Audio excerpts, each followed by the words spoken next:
कोण सांगतो पटकन? अरे 15 चौक. अरे खूप काम करावं लागेल बाळांनो. म्हणजे तुम्हाला मी असं खूप साऱ्या ट्रिक्स घेऊन आलो होतो, पण मला आता असं लक्षात आलं की ट्रिक्स पेक्षा ना अगोदर मूलभूत गोष्टीवर काम करावं लागेल आपल्याला. आलं लक्षात? छोट्या छोट्या आता कळेल तुम्हाला बेरीज वजाबाकी गुणाकार भागाकार कशा पद्धतीने ते महत्त्वाचं आहे. आता तुम्ही परीक्षेला बसले तर परीक्षेला बसल्यानंतर तुम्हाला सगळ्यात महत्त्वाचं तुम्ही कोणत्या अँगलला जाणं गरजेचं आहे त्याच्यावरती आपण बोलणं फार गरजेचं आहे. तर तुम्हाला माहिती आहे का, तुम्ही मागच्या वर्षी शिवाजी महाराजांचा इतिहास अभ्यास हो काय होतं रे महाराजांकडे. जर बघायला गेलं तर त्यांनी स्वराज्य स्थापन केलं आणि स्वराज्य स्थापन केलं नाही तर ते स्वराज्याचे पहिले छत्रपती झाले. त्यांनी स्वप्न पाहिलं होतं साधारणपणे वयाच्या 15व्या वर्षी त्यांनी काय केली, प्रतिज्ञा घेतली की मी काय करणार, स्वराज्य स्थापन करणार. आता तशी तुम्ही प्रतिज्ञा घेतली की मी स्कॉलरशिप परीक्षा देणार आणि त्याच्यामध्ये चांगल्या गुणांनी पास होणार.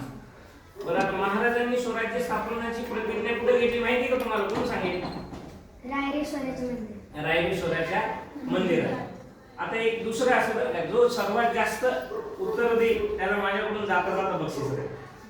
आलं लक्षात? तर ते एक लक्षात ठेवा, जाता जाता बक्षीस. नाही उत्तर दिलं काय चुकलं तरी चालेल पण उत्तर देण्याचा प्रयत्न केला पाहिजे.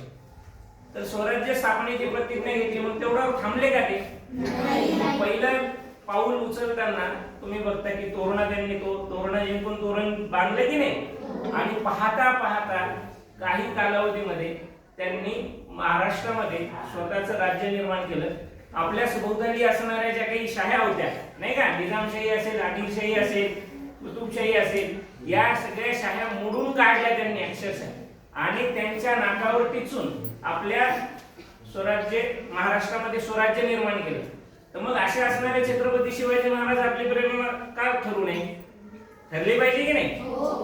आणि मग आपण जर काय एकदा प्रतिज्ञा घेतली आहे की मी परीक्षा देणार, परीक्षेत चांगले गुण मिळवणार, तर तुम्हाला माहितीये का शिवाजी महाराज त्यांच्या पूर्णतः हयात अगदी मृत्यूच्या क्षणापर्यंत कायम कार्यमग्न होते.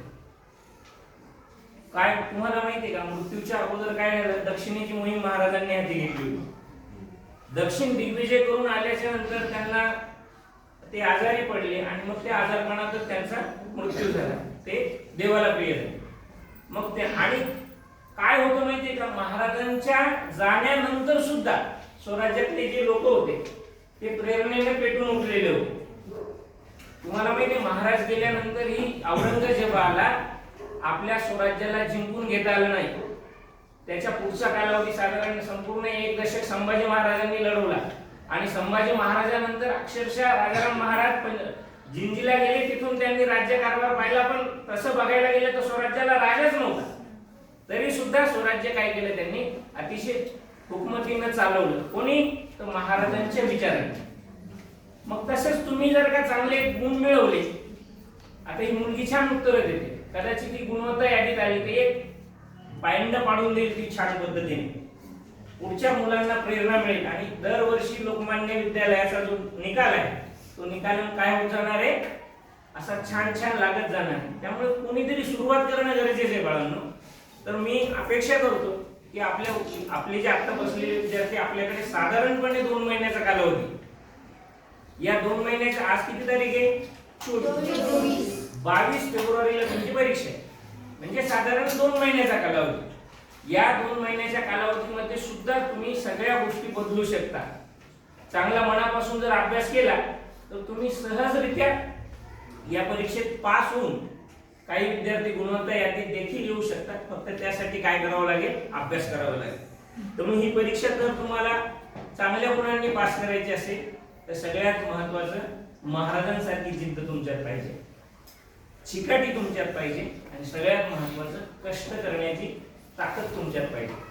आता तुम्ही म्हणाल की कष्ट काय करायचे, तुम्हाला माहिती आहे का की आपण मागच्या वर्षी शिकलो होतो की सुरत जिंकली शिवाजी महाराजांनी, बरोबर?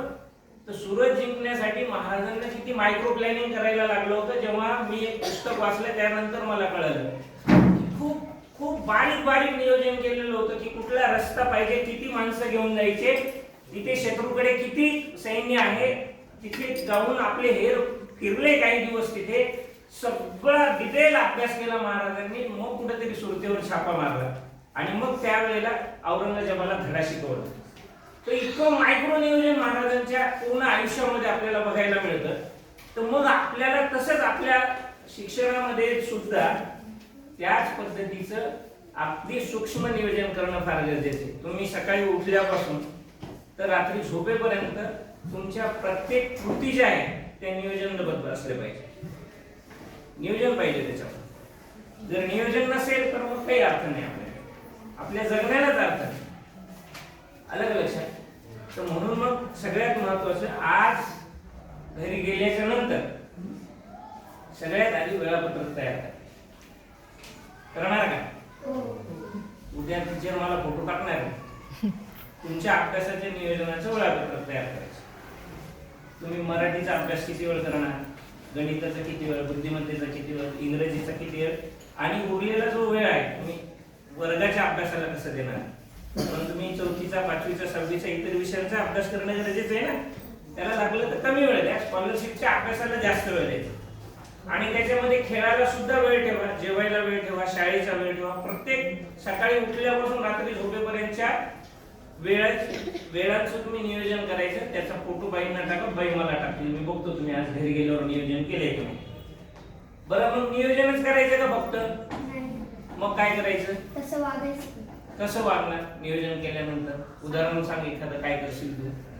जर आपण असं ठरवलं की अर्धा तास मराठी, 1 तास गणित, परत अर्धा तास इंग्रजी आणि बुद्धिमत्ता, तर तो वेळ त्याच विषयाला द्यायचा.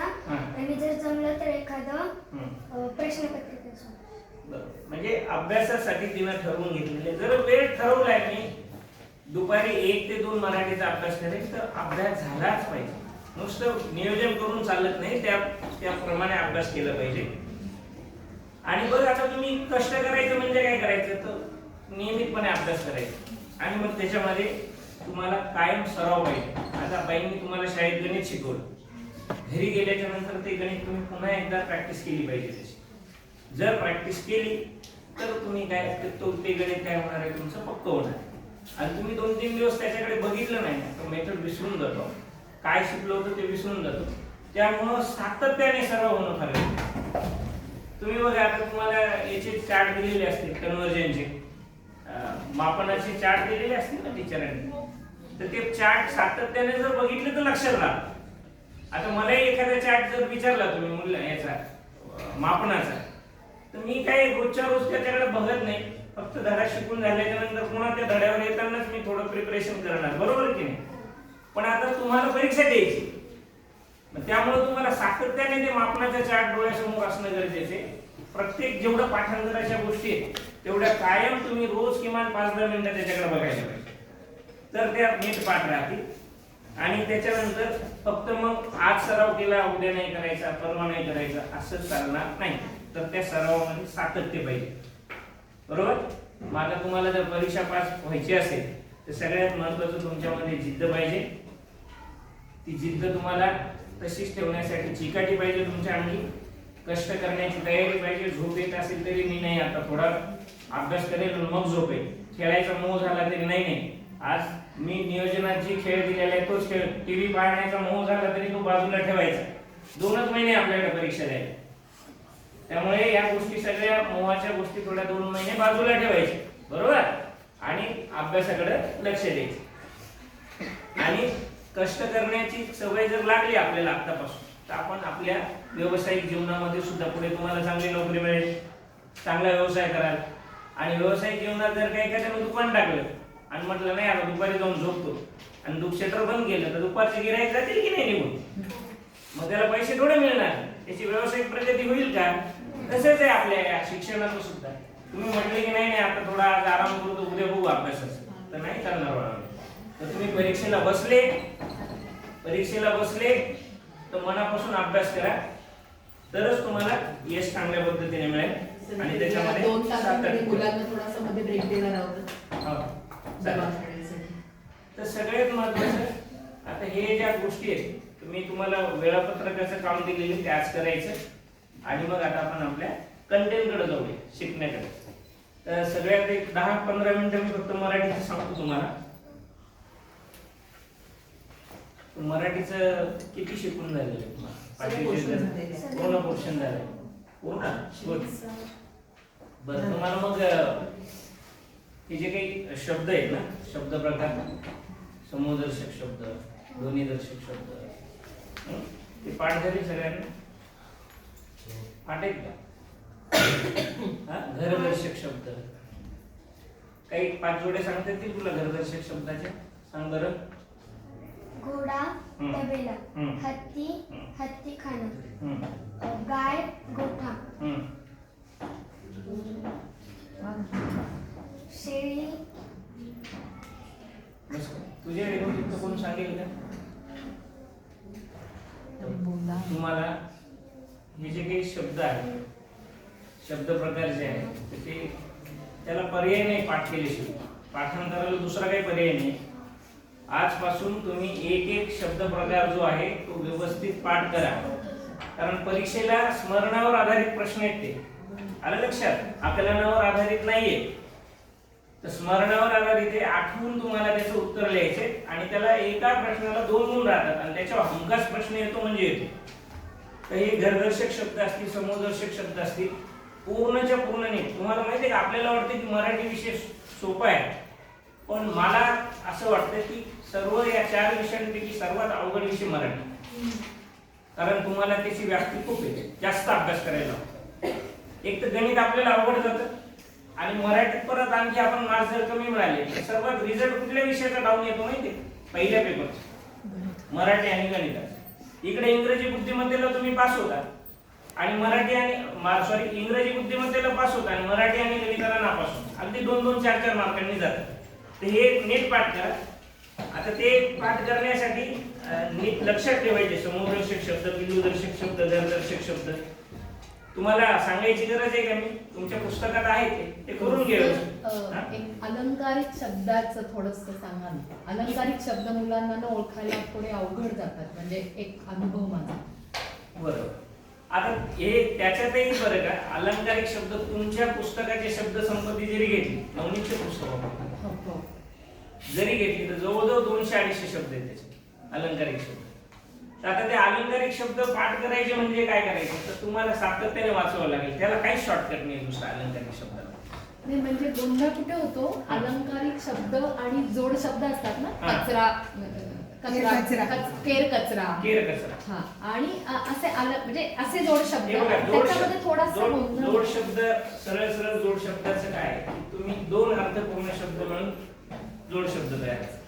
केर आणि कचरा 2 अर्थपूर्ण शब्द म्हणून जोड शब्द तयार होतात. आता जनरली जोड शब्दाची आपली व्याख्या काय होते की आपल्याला जोड अक्षराचा शब्द दिसला की आपण त्याला काय म्हणतो, जोड शब्द म्हणतो. तर तसं न करता तुम्ही काय करायचं, आता तुमच्या पुस्तकातले जे अलंकारिक शब्द दिलेले उदाहरण जर घ्यायचं झालं,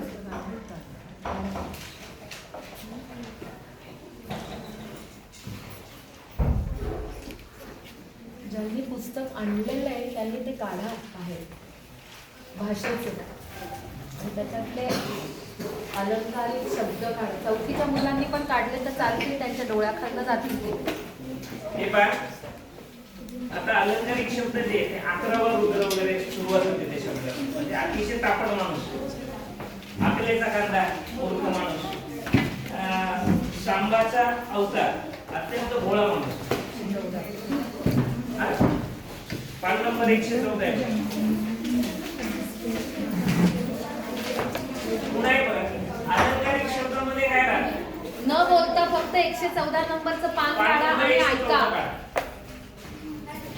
ज्यांच्याकडे 5वी मराठीचं पुस्तक आहे त्यांनी पान नंबर 114 काढा. आता साधारणपणे तुम्हाला 100 घड्याळात आणि मी 200-250 शब्द मुलांना दिलेले आहेत. त्याच्यावर पुन्हा आणखी दिलेले शब्द मी तुम्हाला ते पाठवून दिले. आता त्याच्यामध्ये म्हणाल तर काही शॉर्टकट आहे का, तर काहीच नाही. तर तुम्हाला शब्द म्हणजे वाचूनच लक्षात ठेवायला. मराठीला एकच पर्याय आहे, तुम्ही सातत्याने वाचणे आणि ते लक्षात ठेवणे. आता मूळ मुद्द्यावर येतो की जिथे ट्रिक्स आहे. आता हे जेवढे काही शब्द प्रकार आहे ना, त्या शब्द प्रकाराला शॉर्टकट प्रकार दुसरा काहीच नाही.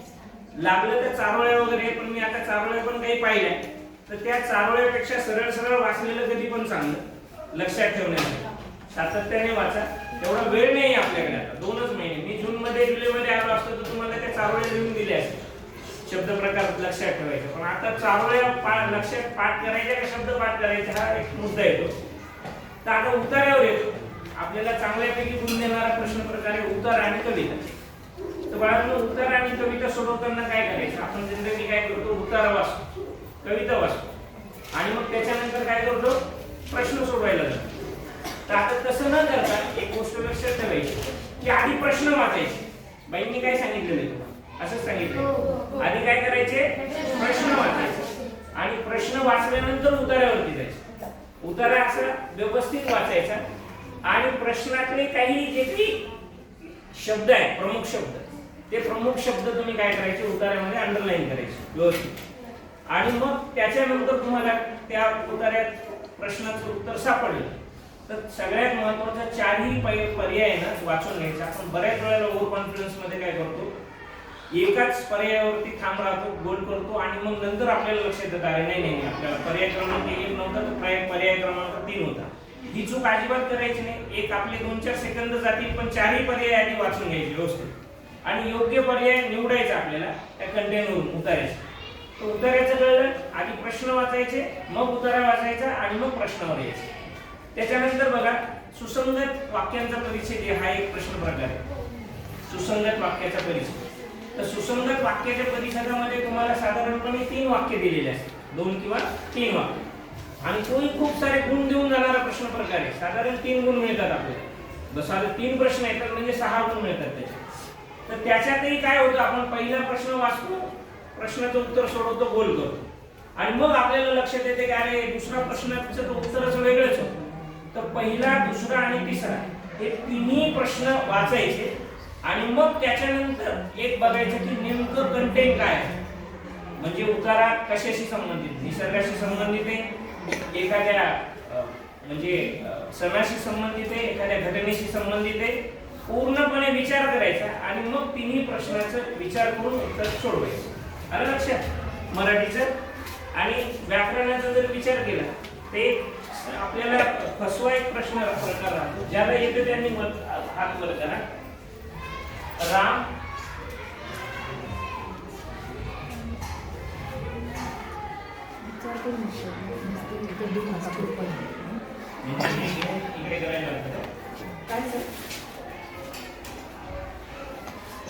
राम अभ्यास करत असे एक वाक्य. ह्या वाक्याचा काळाचा प्रकार कोणता, कोण सांगेल? राम अभ्यास करत असे. ज्याला येते त्याने आपण, ज्याला येते त्यांनी फक्त आपलं प्रयत्न तरी चालेल संध्या. बाकीच्यांनी पण प्रयत्न करा, प्रयत्न करा, चुकलं तरी चालेल. अरे सुधीश सांग. काळ तुम्ही शिकलेले, काळाचे मुख्य 3 प्रकार आहेत आणि उपप्रकार 4 आहेत आणि एकूण मिळून 12. हा वर्तमान काळ. ओके, उभं राहता, उभं राहा. वर्तमान हा भूतकाळ. तुषार भूतकाळ.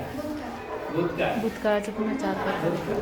बरं, आता सातवीचे मुलं पूर्ण सांगू झाला. शकते की हा जो भूतकाळ आहे या भूतकाळाचा कोणता प्रकार आहे? भूतकाळाचा कोणता प्रकार आहे?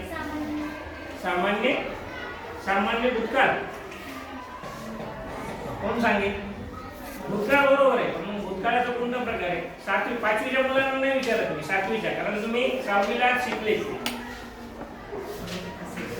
हा रीती भूतकाळ आहे. कोणता आहे? रीती भूतकाळ. काळाचे 4 प्रकार आपण शिकतो, उपप्रकार. साधा काळ, अपूर्ण काळ, पूर्ण काळ आणि रीती काळ. तर मग साधा वर्तमान काळ, अपूर्ण वर्तमान काळ, पूर्ण वर्तमान काळ आणि रीती वर्तमान काळ. बरोबर. हे तिन्ही प्रकार आपण अभ्यासत असताना, 4ही प्रकार अभ्यासत असताना एक चार्ट आहे, मी मॅडमला शेअर करतो, तुम्हाला ग्रुपवर टाकतील, वेळ वाचायला होता. तर तो या पद्धतीने चार्ट आहे. निराव केलं की सगळं द्यायचं. निर्वाह.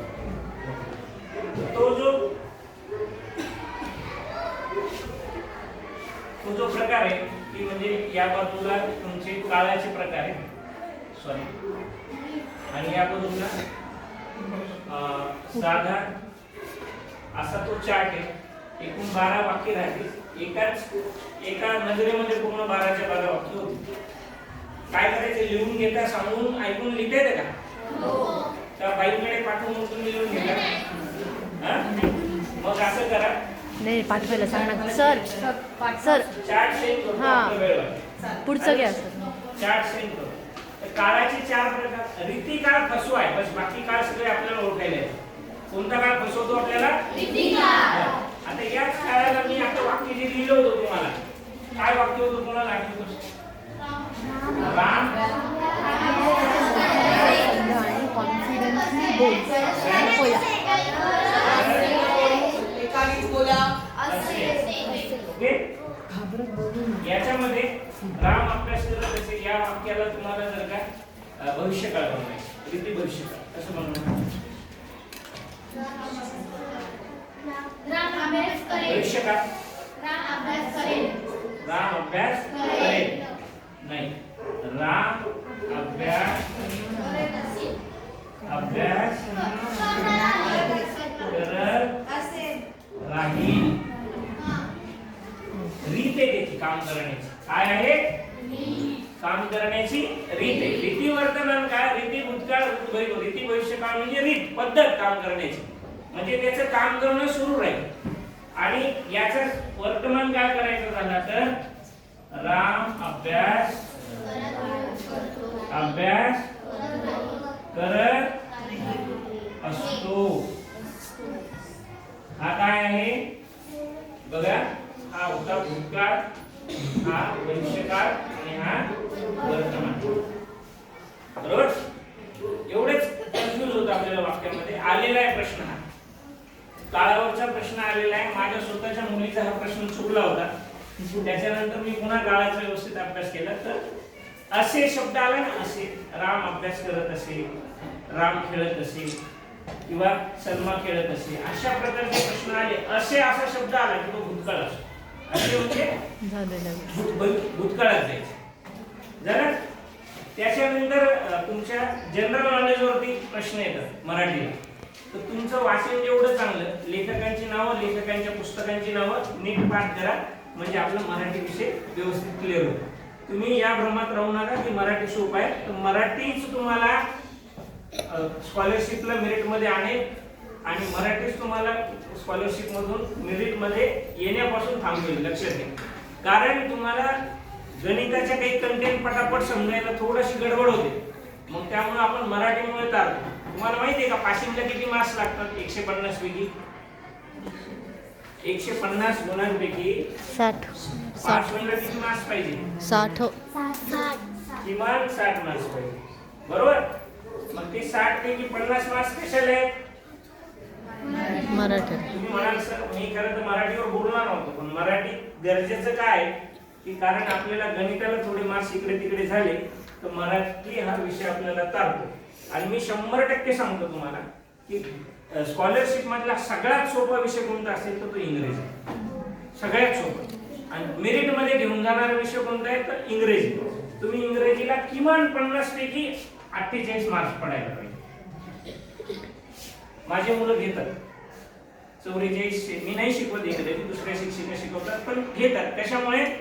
खूप बेसिक कन्सेप्ट आहेत इंग्रजीचे. आणि तुम्ही इंग्रजी स्कोरिंग करता आणि बुद्धिमत्ता सुद्धा स्कोरिंग सब्जेक्ट. मग दुसऱ्या पेपरला तुम्ही काय केलं? 120 पैकी समजा 150 पैकी बरेच मुलं 100 क्रॉस करतात. आणि इकडे जर का तुम्हाला 60-70 जरी मिळाले तर कॅटेगरीला 170 175 वरती मेरिट क्लोज होतं. ओपन असेल तर 180च्या पुढेच गुण लागतो. तर मग लक्षात घ्या की तुम्हाला मेरिट मध्ये यायचं झालं तर एक कॅल्क्युलेशन आतापासून करून ठेवा. पुढे जाऊया. मराठी क्लिअर झालं? सुसंगत वाक्याच्या परिच्छेदामध्ये 3 वाक्य वाचायचे आणि मग उत्तरावर यायचं. उतार्यामध्ये पण तेच करायचं. आता गणिताचा जर विचार केला तर गणिताचे तुम्हाला पूर्ण मूळ संख्या पाठ पाहिजे. मॅडम लिहून दिलेले मला मूळ संख्या तर मूळ संख्या एखादं कोणीतरी सांगेल का मला पटकन? सांग. दोन, तीन, 5, 7, 11, 13, 17, 19, 21, 31.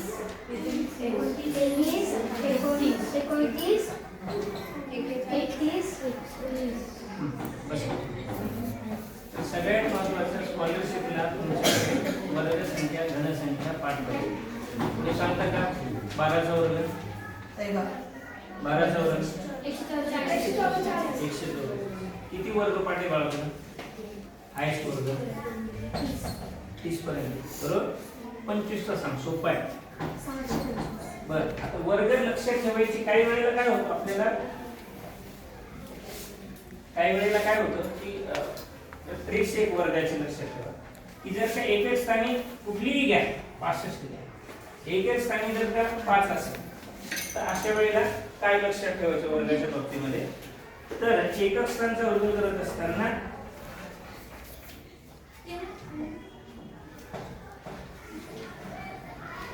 आता 5चा वर्ग किती आहे? 25. आणि 6चा 6च्या पुढची संख्या कुठली आहे? 42. 25. या पद्धतीने आपल्याला त्याचा वर्ग काढता येतो. फॉर एक्झाम्पल समजा 25 घ्या. 5चा वर्ग 2च्या पुढची संख्या 2 बेत्रिक 6. मग 25च्या अगोदर 6 द्या. 625. लक्षात. ही एक ट्रिक लक्षात ठेवायची. कुठल्या जर का योगायोगाने एखाद्या प्रश्नामध्ये तुम्हाला या पद्धतीने एकक स्थानी 5 असणाऱ्या अंकाचा जर का एकक स्थानी 5 असणारी अंक असणारी संख्या जर आली आणि वर्ग काढायला जर सांगितला तर या पद्धतीने वर्ग काढायचा. काय करायचं? 2 अंकी संख्येपर्यंत एकक स्थानच्या अंकाचा वर्ग लिहायचा आणि दशक स्थानचा जो अंक आहे त्याच्या पुढचा अंक. आलं लक्षात? रनिंग लिहित राहा कारण वेळ आपल्याकडे कमी. मध्ये मध्ये मी बोलत राहील.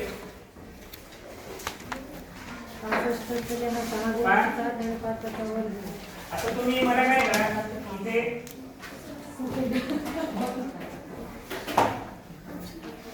आता इथे काय करा, मी तुम्हाला 35 देतो.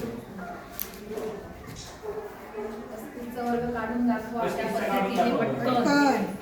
पटकन काढायचं 35चा वर्ग आता सांगितलं त्या पद्धतीने. 5चा वर्ग आणि पुढची संख्या घेऊन गुणिले पटकन करा.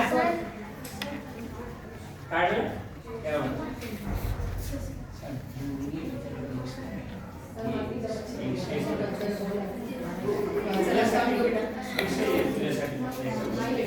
तिनाचा वर्ग नाही करायला सांगितलं. शुभम एकच स्थानी कोण आहे? आणि काय करणार? 5चा वर्ग सरळ लिहून घे. किती आहे 5चा वर्ग? 25. बरं. 3च्या बाबतीत काय करायचे? 3च्या पुढे कोण आहे? 3चा आणि 4चा काय करायचा आहे? काय तो 300 उत्तर काय? 1225. मग 35चा वर्ग किती? 1225. आता हे करायला मी असं वापरायला. चला पुढे जाऊया. वर्गाच्या बाबतीत झालं. मूळ संख्यांचा पटापट मी काही तुम्हाला परीक्षेला येणारे जे प्रश्न आहेत ते लिहून घ्या पटापट. ऐकून लिहिता येईल ना? घ्या. एकूण मूळ संख्या 25. एकूण मूळ संख्या घ्या. एकूण मूळ शॉर्टकट संख्या मध्ये लिहायचं. 25. एकूण मूळ संख्या. मूळ संख्या किती? एकूण 25.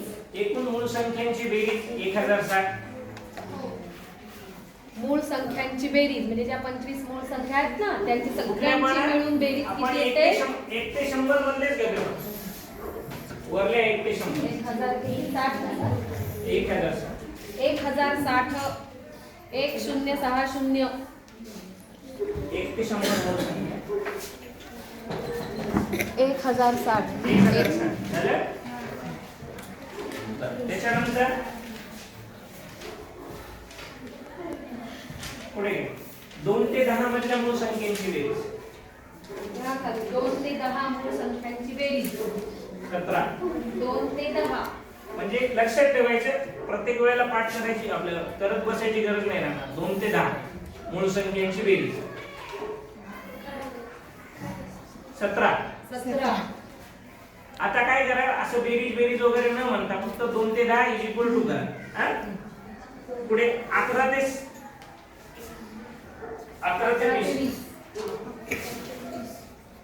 11 ते 20 याची बेरीज आहे 60.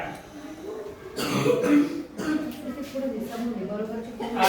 समोर 21 ते हां बरोबर 30. इथे बोल 21 ते 30 52. आणि 31 ते 40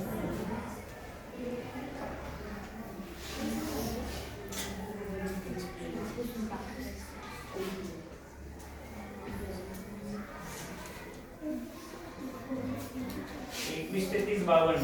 लिहिलं? 31 ते 40.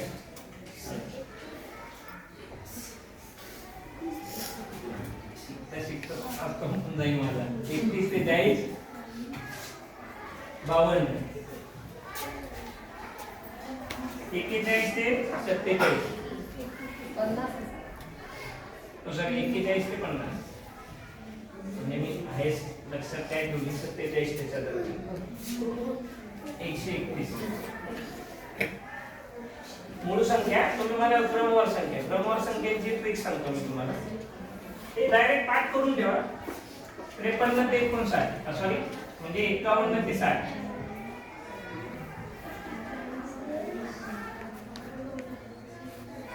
एकशे 12.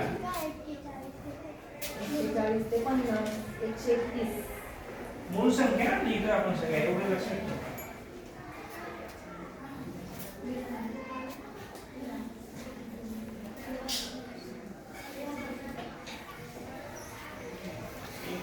ते 70. 128. 71 ते 80. जर तुम्हाला पेनाने हे केलं ना तर खडूसारखं जास्त सोपं पडलं असं मला वाटतं. पेन घ्या वगैरे 230. ऑलरेडी ते सिलेक्ट आहे सर. आणि काय होतं ते टीम वर घेऊन होतं. हां बरोबर. खडूसारखं होईल. 81 ते 90.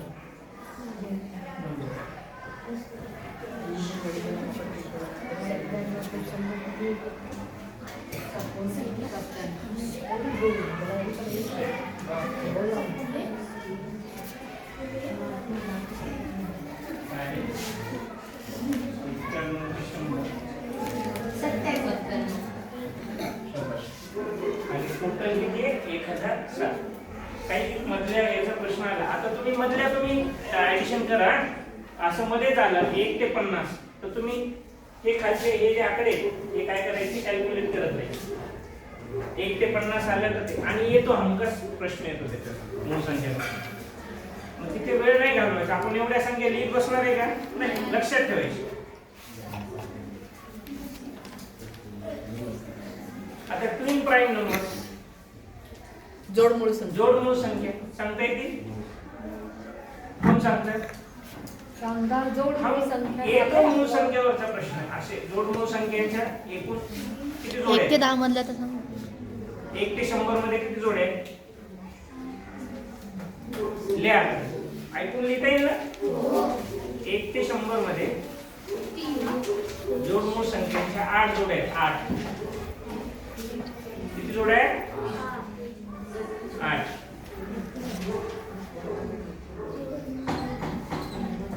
हे पुसलं चालेल?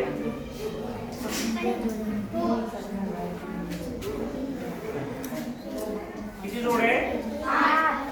कोण सांगेल? जोड मूळ संख्या कशाला म्हणायची? ज्या दोन संख्यांमध्ये 2चं अंतर असतं त्या सगळ्या जोड मूळ संख्या. किती अंतर असतं? पहिली जोड मूळ संख्येची जोडी आहे 5. 5 आणि 7. 3 आणि 5 आहे. 3 आणि 5. दुसरी आहे 5 आणि 7. 11 व 13.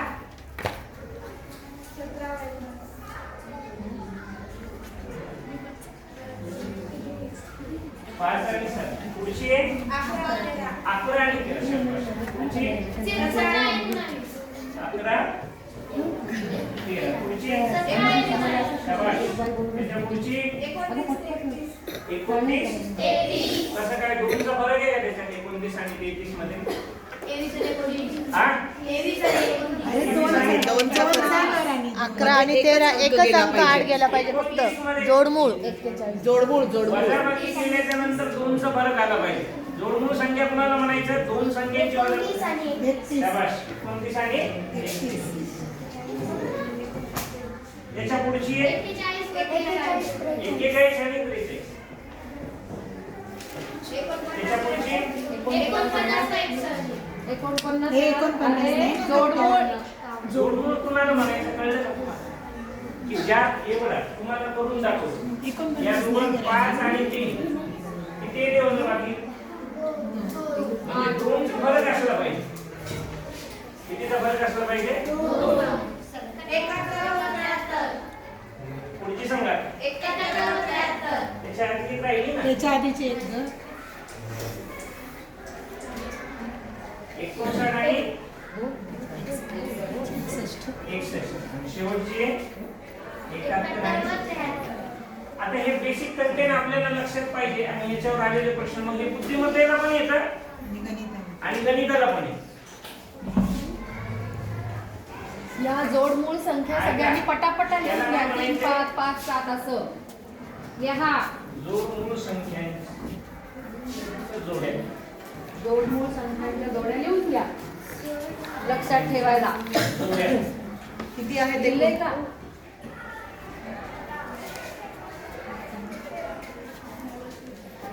8 जोड्या. किती जोड्या आहे? 8.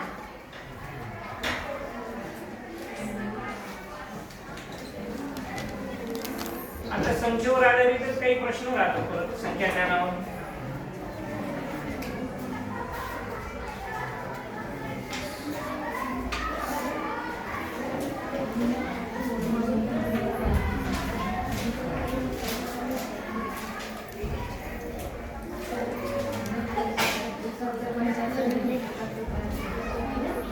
चला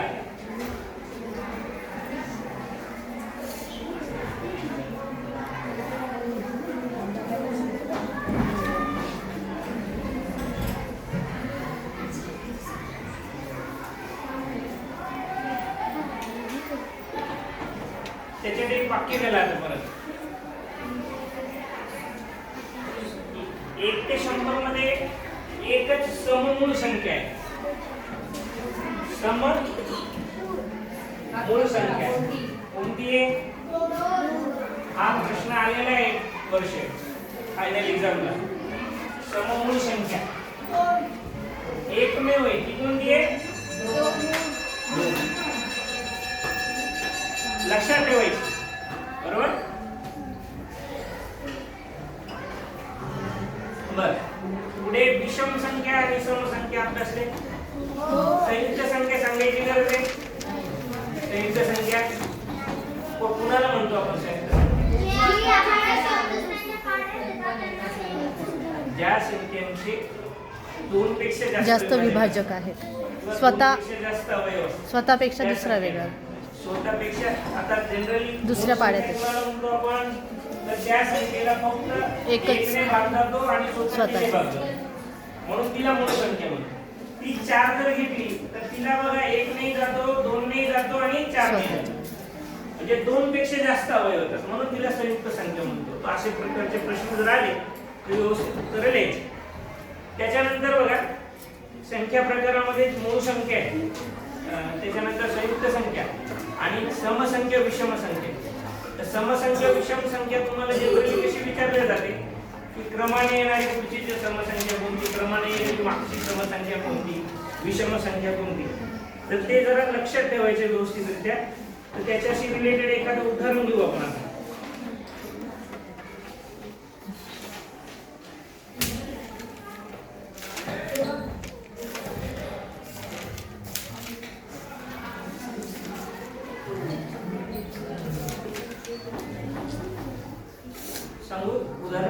घेतात पटकन लिहा. 1 ते 50 पर्यंतच्या 1 ते 50 1 ते 50 पर्यंतच्या समसंख्यांची बेरीज किती? 1 ते 50 पर्यंतच्या समसंख्यांची बेरीज किती? समसंख्यांची बेरीज किती?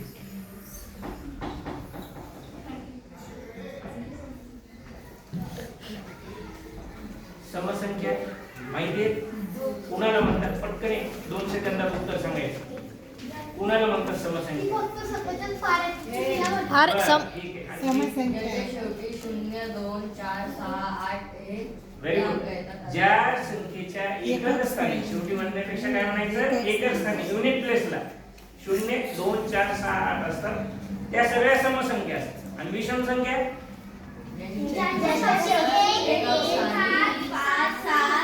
1 3 5 7 त्याला म्हणायचं विषम संख्या. बाळांनो, तुम्हाला हमखास याच्यावरती प्रश्न येतात की समसंख्यातून विषम संख्या वजा करा, समसंख्यातून विषम संख्या त्याच्यात ऍड करा. तर तुम्हाला सगळ्यात अगोदर कंटेंट काय क्लिअर पाहिजे की विषम संख्या कशाला म्हणायची आणि समसंख्या कशाला म्हणायची. एवढ्यात काही डाऊट आहे कुणाला? बाकीचे उत्तर दिलेले तुम्ही कळलं की आधाराने काय सांगितलं. आता याच्यातलं बघा एक उदाहरण समजा. आता काय लिहिलं तुम्ही? 1 ते 50 समसंख्यांची बेरीज. समसंख्यांची बेरीज हे करू क्लिअर? 1 ते 50. आता 1 ते 50 म्हणजे किती अंक आहे रे? टोटल 50 संख्या ना. आता 50 संख्या एका खाली एक लिहायच्या का आपण? 50 पैकी 25 काय होणार? समसंख्या. बरोबर आहे. छान चाललंय. आणखी 25 आल्या. आता याची बेरीज करायची. संख्या माहिती आहे का आपल्याला? काय मग? 2 4 6 8 10 12 किती वेळा लिहायला लागेल? 25 वेळा ना.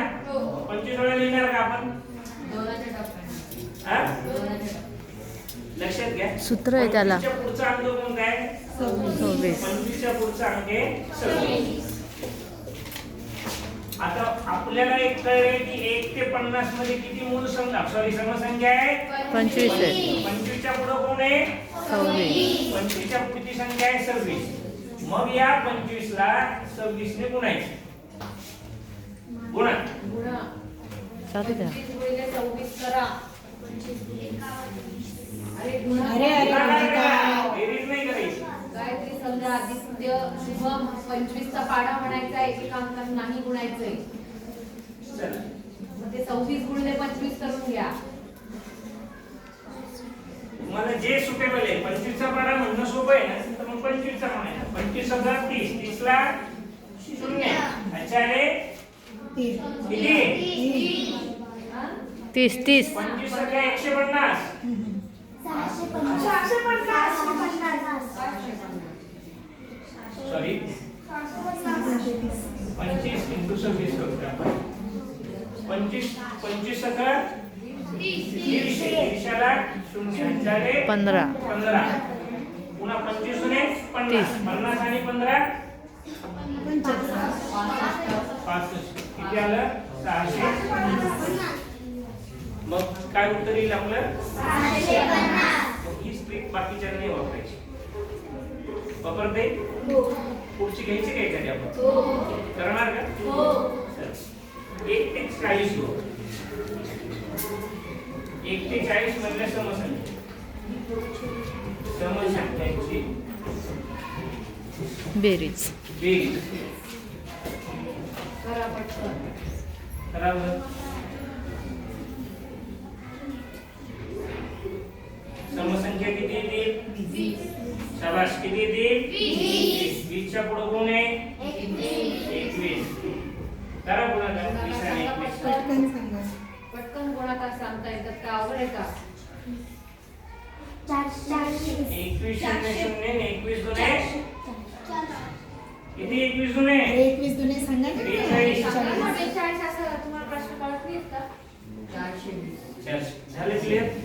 मग समसंख्या आता कितीही जरी आल्या, कितीही येऊ दे, आता समसंख्या काढायच्या कसं? भागिले 2.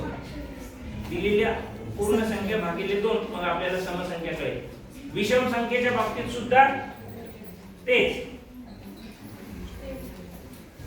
आता याच्यावरचाच वेगळा प्रश्न बघा, समसंख्येवरचाच वेगळा प्रश्न बघा परीक्षेला कसा आहे, लिहा पटकन. 50 नंतर येणारी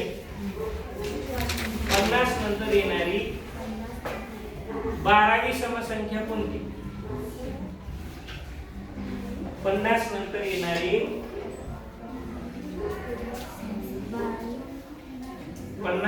येणारी 12वी समसंख्या कोणती?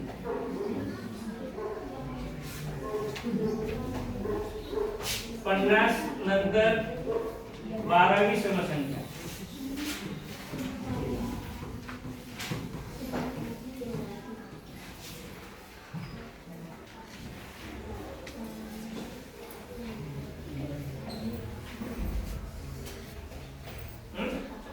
आता आपल्याला मूळ आकडा कुठला दिलाय?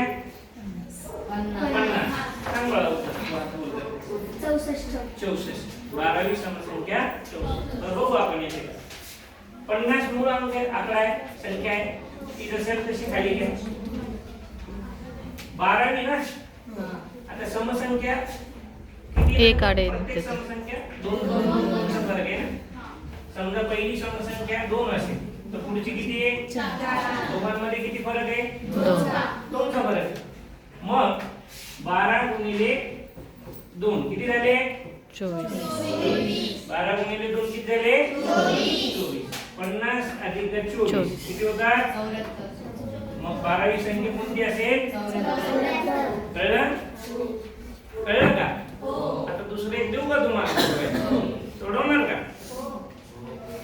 म्हणजे जेवढी समसंख्या विचारली असेल ना 12वी 14वी त्याची दुप्पट करायची त्याची आणि दुप्पट ती करायची. त्याच्यानंतरची त्याच्यामध्ये मिळवायचं. ही ट्रिक आहे. कळलं का? काय ट्रिक आहे? की मूळ संख्या जी तुम्हाला दिलेली आधीचीच, म्हणजे मुख्य तुम्हाला दिलेली जी संख्या आहे त्या संख्येनंतर तुम्हाला म्हटले 12वी, तर 2चा अंतर आहे ना, 2 अंकानंतर समसंख्या आहे, म्हणून मग गुणिले 2 केलं. आता इथं 12 ऐवजी समजा आता तुला पुढचं दुसरं गणित करतो तुम्हाला. 60 नंतर येणारी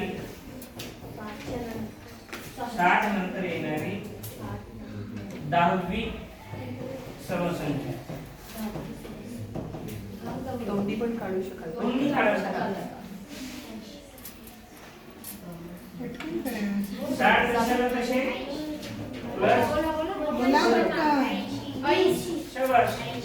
10 गुणिले 2 काय तुम्ही 20 म्हणजे 80. असं जर प्रश्न आला तर तुम्हाला सोडवत बसायची गरज आहे का? डायरेक्ट तोंडी उत्तर करायचं. काही सेकंदात उत्तर निघालं पाहिजे. अगदी 5 ते 10 सेकंद घेतले पाहिजे या प्रश्नाला. आपण 10 मिनिटाचा ब्रेक करूयात ना, कारण मुलं आमची काही 7 पासून आणि इथे या शाळेत 8:30 पासून काही मुलं आलेली आहेत. 10-15 मिनिटं आपण ब्रेक करू. खाली टीचर्स रूम आहे पण तोपर्यंत मुलांना खाली वॉशरूमला